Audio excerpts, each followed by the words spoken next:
Hello friends, ఇవాళ మన special drink అల్లం కషాయం. మనకి దగ్గు జలుబు ఏమైనా చేసినప్పుడు ఈ కషాయం తాగితే వెంటనే తగ్గిపోతుంది. అలాగే మన జీర్ణశక్తి కూడా పెరుగుతుంది. సో మనకెంతో మేలు చేసే ఈ కషాయాన్ని మనం ఇంట్లోనే 5 నిమిషాల్లో తయారు చేసేసుకోవచ్చు.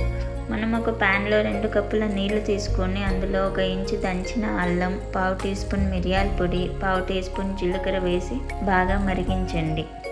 ఇది ఒక 5 నిమిషాల పాటు బాగా తెరలు కాగేంత వరకు మరిగించి స్టవ్ ఆపేసుకోండి. ఇప్పుడు సర్వింగ్ గ్లాసెస్లోకి ఫిల్టర్ చేసుకొని 1 టేబుల్ స్పూన్ తేనె కలుపుకొని వేడివేడిగా టీ తాగినట్టుగా తాగండి. దగ్గు జలుబు కఫం ఇలాంటివి ఏవైనా ఉంటే వెంటనే తగ్గిపోతుంది. ఇది వారంలో 1 లేదా 2 సార్లు ఉదయాన్నే టీ మానేసి కషాయం తాగి చూడండి. మీకు రోజంతా యాక్టివ్గా అనిపిస్తుంది.